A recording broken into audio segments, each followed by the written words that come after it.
رب اشرح لي صدري ويسر لي امري واحلل عقدة من لساني يفقهوا قولي. الحمد لله رب العالمين والعاقبة للمتقين والصلاة والسلام على سيد الأنبياء والمرسلين. أما بعد فأعوذ بالله من الشيطان الرجيم. بسم الله الرحمن الرحيم. وما كان الله ليطلعكم على الغيب ولكن الله يجتبي من رسله من يشاء. صدقت يا رب العالمين وبلغنا رسوله النبي الكريم. قال الله تبارك وتعالى في شأن حبيبه مخبرا وآمرا إن الله وملائكته يصلون على النبي يا أيها الذين آمنوا صلوا عليه وسلموا تسليما. الصلاة والسلام عليك يا سيدي يا رسول الله وعلى آلك وأصحابك يا سيدي يا حبيب الله. میلاد کی محفل ہے، درود پاک ذرا ذوق سے پڑھا. الصلاة والسلام وعلى آلك وأصحابك يا سيدي يا رحمة للعالمين. يا رب صل وسلم دائما أبدا على حبيبك خير الخلق كلهم. هو الحبيب الذي ترجى شفاعته لكل حوض من الأحوال مقتحم. يا رب صل وسلم دائما أبدا على حبيبك خير الخلق كلهم. منزه عن شريك في محاسنه فجوهر الحسن فيه غير منقسم. يا رب صل وسلم دائما أبدا على حبيبك خير الخلق كلهم. اللہ تبارک و تعالیٰ کے حمد و ثنا اور حضور سید عالم نور مجسم شفیع معظم قائد المرسلین و خاتم النبیین احمد مجتبی جناب محمد مصطفیٰ صلی اللہ علیہ وسلم حضور کی بارگاہ اقدس کی حمد ہدیہ درود و سلام و سب احترام کرنے کے بعد معزز محتشم سامعین عالم حضرات، میں اور آپ قبلہ شاہ صاحب کی دعوت پر محفل میلاد مصطفیٰ صلی اللہ علیہ وسلم نے ہاتھ سے دعا فرمائے. اللہ رب العزت ہم سب کا یہاں مل بیٹھنا اپنی بارگاہوں کو منظور فرمائے اور اللہ رب العزت اس زبان پر کلمہ حق جاری فرمائے.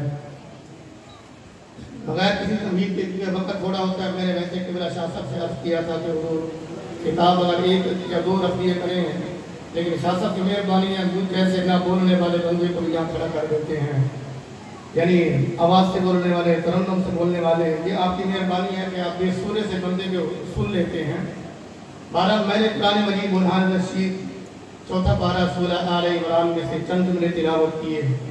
ان جملوں کے تحت چند گزارشات عقائد کے حوالہ سے، جس طرح کہ آج حال ہی میں ایک فتنہ بہت بڑا اٹھا کہ جنہوں نے لفظ امی کو سامنے رکھا اور رکھنے کے بعد معاذ اللہ نہ ہی انہوں نے عقیدہ الوہیت کو سامنے رکھا، نہ عظمت صحابہ کو سامنے رکھا، نہ حضور کی عظمت کو سامنے رکھا، نہ قرآن مجید برہان رشید کی عظمت کو سامنے رکھا. بس جو منہ میں آیا وہی کہہ لیا، جو منہ میں آیا وہی کہہ لیا. تو خالق کائنات اور رب ذوالجلال نے ارشاد فرمایا وَمَا كَانَ اللَّهُ لِيُطْلِعَكُمْ عَلَى الْغَيْبِ. فرمایا اللہ کی یہ شان نہیں کہ اللہ تمہیں غیب پہ مطلع کر دے، اللہ تمہیں غیب پر مطلع کر دے. وَلَكِنَّ اللَّهَ يَجْتَبِي مِن رُّسُلِهِ مَن يَشَاءُ. لیکن اللہ اپنے رسولوں میں سے جسے چاہتا ہے اس منصب کے لیے منتخب فرما دیتا ہے. اللہ منتخب فرما دیتا ہے. اختصار کے پیش نظر حضرت عباس رضی اللہ تعالی عنہ بدر کے قیدیوں میں کھڑے ہیں. میرے اولیاء کریم آقا علیہ السلام نے عام اعلان فرما دیا. انہوں نے فرمایا جن کے پاس فدیہ والا معاملہ ہے وہ فدیہ دے اور اپنی جان چھوڑ. حضرت عباس رضی اللہ تعالی عنہ سے بھی کہا گیا کہ اے چچا جان آپ فدیہ دو اور اپنی جان چھڑوا کے چلے جاؤ. تو حضرت عباس رضی اللہ تعالی عنہ اور کہنے لگے بھتیجے، اس وقت محمد الرسول اللہ نہیں مانتے تھے، محمد بن عبداللہ بنا کرتے تھے، ابھی کلمہ نہیں پڑھا تھا، اسلامی آغوش میں نہیں آئے تھے. کہا بھتیجے اگر ویسے چھوڑنا ہے تو چھوڑ دو، میرے پاس فدیہ دینے کے لیے مال و زر نہیں ہے، مال و دولت میرے پاس سنگ و زر نہیں ہے، اگر چھوڑنا ہے تو ویسے چھوڑ دو.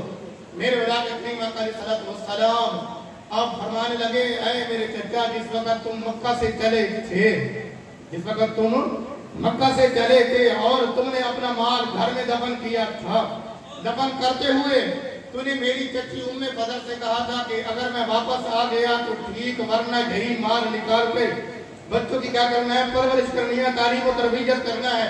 तो मेरे और आपके करीम आका अलैहिस्सलाम फरमाने लगे, फरमाया ऐ चचा, क्या वो माल नहीं है जिसको तुमने और मेरी चची उम्मे फजल ने छुपाया है? तो हजरत अब्बास रज़ियल्लाहु ताला अन्हु जिस वक्त आपने ये सुना तो आप कहने लगे, ऐ भतीजे, जिस वक्त वो माल मैंने जबर किया था तुम्हारी चची और मेरे अलावा किसी के और बंदा वहां मौजूद नहीं था, अगर तुम्हें इस बात का पता चल गया है तो लिहाजा जो जमीन पे बैठ के अर्श बरी की बात करते वो भी हक है। तो हजरत अब्बास रज़ियल्लाहु ताला अन्हु हुजूर के इस मौजूदे को देखकर कलमा पढ़ के मुसलमान हो गए। कलमा पढ़ के मुसलमान हो गए। वो बड़ा मशहूर वाकया है, मैं सिर्फ इशारा देते हुए आगे चलूंगा कि हजरत हबीब यमनी रज़ियल्लाहु ताला अन्हु को बुलाया गया और अबू जान ने कहा जनाब वाला कोई हुजूर के इस्तिकबाल के लिए खड़ा नहीं होगा, लेकिन जैसे ही मेरे आका अलैहिस्सलाम तशरीफ लाए सबसे पहले वही चौधरी साहब खड़ा और जनाब वाला लोगों ने कहा, उन्होंने कहा ये क्या, अपने आप को देखा, लोगों को देखा कि मैंने पाबंदी लगाई कि खड़ा नहीं होगा, अपने आप को देखा कि खड़ा है। उन्होंने कहा गुरुजी आप तुम खड़े थे तो हम भी खड़े हो गए। कहा मैं वैसे नहीं खड़ा हुआ, मुझे किसी ने कान से पकड़ के खड़ा कर दिया। तो उस मौका पर क्या कहा, एक बात तो अगर आप नबी हैं तो लिहाजा चांद के टुकड़े कीजिए, दूसरी बात मेरे दिल में है, दूसरी बात मेरे दिल में है। मेरे आका अलैहिस्सलाम ने फरमाया जो तुम्हारे दिल में है, फरमाया वो तेरी बेटी है जो अपाहज है, जो मफलूज हो चुकी है, चलने फिरने से बिल्कुल आजिज है। हुजूर ने फरमाया जब घर जाओगे अल्लाह इसकी भी तुम्हें तौफीक अता फरमाए। तो हजरत हबीब यमनी रज़ियल्लाहु ताला अन्हु मौजूदा वहां पर देखा, घर पहुंचे वही बेटी जिसके छोड़ के गए थे, चारपाई पे पड़ी थी, उठने के काबिल नहीं थी, दरवाजे पे दस्तक दी, वही बेटी जनाब वाला भागते हुए दरवाजा खोलने के लिए आई। तो हजरत हबीब यमनी रज़ियल्लाहु ताला अन्हु ने कलमा पढ़ा, किस चीज को देखकर, हुजूर के इस मौजूदा इल्म गैब को देखकर कलमा पढ़ा और इस्लाम में आ गए। तो क्या हुआ, इस्लाम में आ गए। एक शख्स यहूदी है, कलमा भी नहीं पढ़ा, बकरियां चरा रहा था, चरवाहा था, बकरियां चराने वाला। वहां से जनाब वाला एक बकरियां चराने वाला चरवाहा बकरियां चरा रहा था, तो उस बकरी रेवड़ में एक जनाब वाला वो भी आ गया जिसे चार टांगों वाला भेड़िया कहते हैं। क्या कहते हैं, चार टांगों वाला भेड़िया। आज भेड़िए नुमा को नहीं पता चल रहा, मगर भेड़िए को पता चल गया। उस भेड़िए ने क्या किया, बकरी चुराई, पहाड़ की चोटी पे बैठ गया। पहाड़ की चोटी पे बैठने का अंदाज भी मुहद्दिसीन ने लिखा है, कुत्ते की तरह बैठा। और जनाब वाला क्या हुआ, अब बकरियां चराने वाला जो चराहा था उसने कहा ये क्या, उसने उससे छीन लिया। भेड़िए ने कहा तुझे शर्म नहीं आई, रब ने मुझे बतौर रिज़्क़ अता फरमाया, तूने मुझसे छीन लिया है। अब वो चरवाहा मजीद ताज्जुब में आ गया। उसने कहा लो भाई, एक चोरी दूसरा सीना जोरी, एक बकरी चुरा ली है, दूसरा ऊपर से बोलता भी है। मैंने आज तक भेड़ियों को बोलता नहीं देखा, भेड़ियों को बोलता हुआ नहीं देखा। तो भेड़िए ने कहा तू मुझ पे ताज्जुब कर रहा है कि मैं बोल रहा हूँ, मैं तुझे इससे और ताज्जुब वाली बात ना बताऊं, इससे और ताज्जुब वाली बात ना बताऊं। तो पूछा क्या, कहा वो तो तुम्हें नजर आ रहा है ना, खजूरों का झुंड नजर आ रहा है, बाग नजर आ रहा है, उन बाग के दरमियान में एक महबूब जलवा फरोज है, जो पीछे हो चुका है उसकी खबर देते हैं, जो आने वाला है उसकी भी खबर देते हैं। वो अपना फैज तकसीम कर रहे हैं और तू यहाँ पे जनाब वाला खड़ा है, जा जाकर के उन महबूब से फैज लेके आ। आगे से चरवाहे ने कहा जनाब अभी तो तुमने बकरी मेरी चुरा ली है, अगर छोड़ के जाऊंगा तो फिर तो तुम सफाया कर दोगे। उस भेड़िए ने कहा मैं वो भेड़िया नहीं हूँ, अगर मेरे कहने पर अगर तुम जाओगे तो तेरे बकरी को चराऊंगा, चुराऊंगा नहीं, मैं रखवाली करूंगा। अब वो बकरी चराने वाला चरवाहा उस वक्त गैर मुस्लिम था, यहूदी था, हुजूर का कलमा नहीं पढ़ा, अभी हुजूर की बारगाह में पहुंचा है। मेरे करीम आका अलैहिस्सलाम ने देखा, हुजूर ने तबस्सुम फरमाया, हुजूर ने फरमाया कि भेड़िए ने तुम्हें कहा है वो ठीक कहा। यानी उस वक्त के भेड़ियों का भी ये अकीदा था कि अल्लाह को, यानी अल्लाह रब्बुल इज्जत ने महबूब अलैहिस्सलाम को ये अज़मत, ये शान अता फरमाकर दुनिया में महबूब फरमाया। मगर आज दो टांगों वाले भेड़िए को समझ नहीं आ रही, भेड़िए को समझ आ गई थी कि अल्लाह के महबूब, अल्लाह ने महबूब को ये शान अता फरमाकर भेजा है कि वो जो पीछे हो गया उसकी भी खबर देते हैं, जो आने वाला वक्त है उसकी भी खबर देते हैं।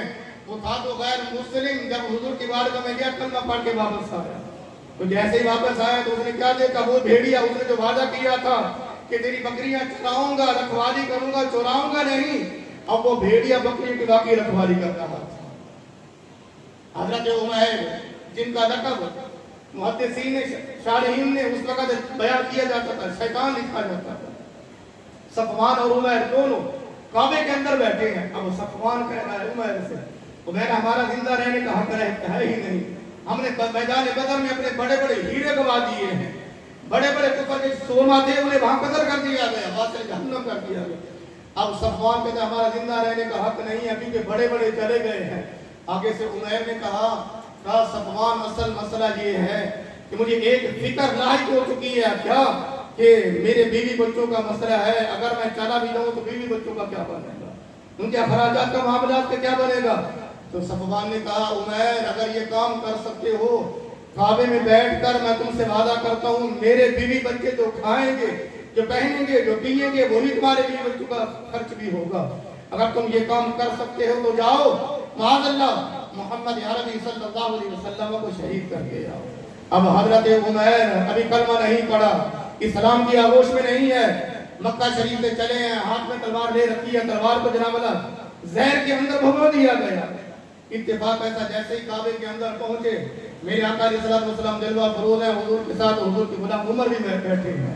हजरत उमर की नजर पड़ी, हजरत उमर फारूक रज़ी अल्लाह तआला अन्हु अब फरमाने लगे अर्ज क्या हुजूर उमैर आ रहा है, उमैर आ रहा है। हजरत फारूक आज़म रज़ी अल्लाह तआला यहाँ से पकड़ा, घसीटते हुजूर की बारगाह में ला रहे थे। मेरे हुजूर ने फरमाया उमर इसको छोड़ दो, इसे कुछ नहीं कहना, आने दो हुजूर की बारगाह में। हजरत उमैर पहुंच गए, कलमा नहीं पड़ा। मेरे आका अलैहिस्सलाम फरमाने लगे, हुजूर ने फरमाया उमैर कैसे आना हुआ। कहा हुजूर मैदान बदर में हमारे रिश्तेदार आपकी कैद में है, उनकी गुजारिश लेके आया हूँ, दरखास्त लेकर के आया हूँ, नरमी वाला मामला उनके साथ फरमाना है। तो मेरे आका अलैहिस्सलाम ने फरमाया उमैर अगर इसी मकसद के लिए आना मकसूद था तो तलवार का के लटका के आए। तलवार लटकाने का मकसद क्या है? ये तलवार अमन की निशानी नहीं है, अमन की अलामत नहीं है कि तुम तलवार लटकाए के आए हो। तो हजरत उमर कहने लगे अल्लाह इन तलवारों का ये करे, इन्होंने घर भी वीरान कर दिए, बीवियों को बेवा कर दिया, बच्चों को यतीम कर दिया है। मेरे आका अलैहिस्सलाम फरमाने लगे उमैर असल बात करो, हमारे सामने बहाने ना बनाओ, ये चूनो चला वाली बात ना करो। हुजूर ने फरमाया तुम क्या समझते हो हम मक्का छोड़ के मदीना में आए हैं तो हमें मक्का की खबर नहीं है। ऐसी बात नहीं है, अगर हम बैठे यहाँ पे हैं मगर हमें मक्का की भी खबर है। मेरे औलाद करीम आका अलैहिस्सलाम हुजूर फरमाने लगे, फरमाया उमैर तुम थे और सफवान दोनों तुम काबे में बैठे हुए थे, तुम्हारे दोनों के दरमियान ये गुफ्तगू हुई। सफवान ने तुमसे ये कहा, तुमने उससे ये कहा और तुमने ये कहा कि अगर मेरे बीवी बच्चों का मसला ना होता तो मैं निकल जाता। तो हजरत उमैर पहले गैर मुस्लिम थे, जिस वक़्त ये बात को सुना तो हजरत उमैर रज़ियल्लाहु तआला अन्हु का कुफर वहीं पे दम तोड़ गया। कहा हुजूर जिस वक़्त मैं काबे से चला था मैं सफवान को बकायदा कसम दे के आया था, सफवान ये तेरे मेरे दरमियान बात होगी, किसी तीसरे के दरमियान ये बात नहीं जानी चाहिए, काबे में बैठकर मुझसे वादा करो। तो सफवान ने मुझसे ये वादा किया था हुजूर अगर वो काबे में बैठकर हमारी गुफ्तगू आप तक पहुंच गई है, आपको बता दी गई है तो मैं इस बात को तस्लीम करता हूँ, जो आप अर्श की बात बता दें वो भी सच्ची है। तो हजरत उमैर रज़ियल्लाहु तआला अन्हु आपने कलमा किस बुनियाद पर पढ़ा, यानी उस अकीदे की बुनियाद पर। आज जिस अकीदे का डरावा देकर लोगों को दायरे इस्लाम से खारिज किया जा रहा है, दायरे इस्लाम से खारिज किया जाता है। हजरत ख्वाजा उवैस करनी रज़ियल्लाहु तआला अन्हु बड़ा मशहूर वाक़या है, मेरे आका अलैहिस्सलाम से मुलाकात नहीं हुई, शर्फ़े मुलाकात नसीब नहीं हुई, ताबी बने मगर सहाबी नहीं बने। मेरे आका अलैहिस्सलाम ने फरमाया अपने दोनों यारों को फरमाया कि ये कुर्ता लो और उवैस को देना है। हुजूर ने बकायदा अलामतें भी बयान फरमाई, उलमा मौजूद है, जो जी हजरत इसी तरह है कि नहीं है। हुजूर ने अलामतें बयान फरमाई, फरमाया उसके जिस्म पर फर्श का निशान है और वो निशान भी किस तरह बाकी रहा वो भी वो मेरे हुजूर ने बयान फरमाया कि तकलीफ में मुब्तला थे, रब की बारगाह से मांगा या अल्लाह इस तकलीफ को दूर फरमा। अल्लाह ने तकलीफ को दूर फरमाया तो उसके बाद जब रब की बारगाह में अर्ज किया मौला थोड़ा बहुत निशान रहने दे ताकि तेरा शुक्र अदा करता रहे। तो हजरत ख्वाजा उवैस करनी नारे रिसालत, नारे रिसालत, उलमाए अहले सुन्नत हजरत अल्लामा मौलाना मोहम्मद की साहब कादरी तारी साहब आपके साथ आपके साहबजादे और माशाअल्लाह जामिया हजवेरिया में इस वक्त तदरीस के फ़राइज़ सर अंजाम दे रहे हैं। हजरत अल्लामा हमारे बरखुरदार हज़रत अल्लामा मौलाना अबू बकर रज़ा कादरी साहब आपको भी खुशामदीद कहते हैं।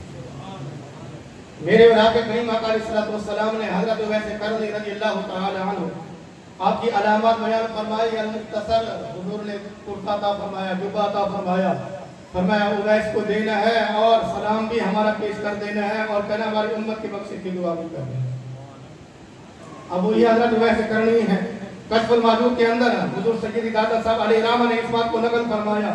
हज़रत हरम बिन हयान रहमहुल्लाह ताला मुलाकात करने के लिए मुख्तलिफ जगहों पे पहुंचते रहे, लेकिन पता चला यहाँ पे नहीं है, फिर दूसरे मकाम पर पहुंचे, पता चला वहाँ पर नहीं है। आखिरकार थक हार कर आप फरमाते मैं वैसे जाने लगा तो दरिया जिला के किनारे पर मैंने देखा कि एक शख्स बैठा है, गुदरी साथ रखी है, वुज़ू कर रहा है, क्योंकि चेहरा चमक रहा था, माशाअल्लाह चेहरा चमक रहा था। तो हजरत उवैस करनी रज़ियल्लाहु ताला, आज लोग अपने आप को छापते हैं मगर वो अपने आप को छुपाते थे। तो हजरत हरम बिन हयान रहमहुल्लाह ताला जैसे ही करीब पहुंचे आपने कहा अस्सलामु अलैकुम। हजरत उवैस करनी रज़ियल्लाहु ताला अन्हु फरमाने लगे वालेकुम अस्सलाम या हरम बिन हयान। तो हजरत हरम बिन हयान हैरान हो गए, मेरी मुलाकात नहीं हुई, अभी हमारा आमना सामना नहीं हुआ, तो ये मुझे किस तरह जानते हैं, ये मुझे पहचानते किस तरह है। तो हजरत हरम बिन हयान ने पूछ लिया कि हुजूर आपने मुझे किस तरह पहचाना है। तो हुजूर उवैस करनी रज़ियल्लाहु ताला अन्हु फरमाने लगे हरम जिस वक्त तुम नियत लेके चले थे अल्लाह रसूल की रज़ा के लिए, मेरी मुलाकात के लिए, तो उस रब ने मेरे दिल में ये बात डाल दी, इल्का कर दी, उवैस तेरी मोहब्बत लेकर मेरा एक बंदा तेरे पास आ रहा है। ये हुजूर के गुलामों की शान है, हुजूर के गुलामों की शान है। तो आका का मकाम कितना होगा, आका का मकाम कितना होगा। तो अल्लाह रब्बुल इज्जत ने क्या फरमाया वमा कान अल्लाहु लियुतलिअकुम अल नवाइब। मैं इस आयत की तफसीर भी बयान कर सकता था कि इस शान नज़ूल क्यों, अगर शान नज़ूल बयान करने में बढ़ जाता तो ये बातें नहीं हो सकती थी, ये बातें करना मुश्किल हो जाता। तो खालिक कायनात रब्बुल जलाल ने क्या फरमाया वमा कान अल्लाह की ये शान नहीं लियुतलिअकुम अल नवाइब कि अल्लाह तुम्हें गैब पे मुत्तले कर दे, वलाकिन अल्लाह यज्तबी मिन रुसुलिही मन यशा, लेकिन अल्लाह अपने रसूलों में से इसे चाहता है अल्लाह इस इल्म के लिए इंतखाब फरमा देता है। लेकिन इसी आया के अंदर जिन लोगों ने एतराज किया, जिन लोगों ने तान किया, जो सबसे पहले इस आयत का मिस्ताक बने, अल्लाह ने उन्हें खबीस फरमाया है। अब खबीस का माना लुगत में आपने जाकर खुद देख लेना है। अल्लाह ताला अमल की तौफीक नसीब। माशाअल्लाह।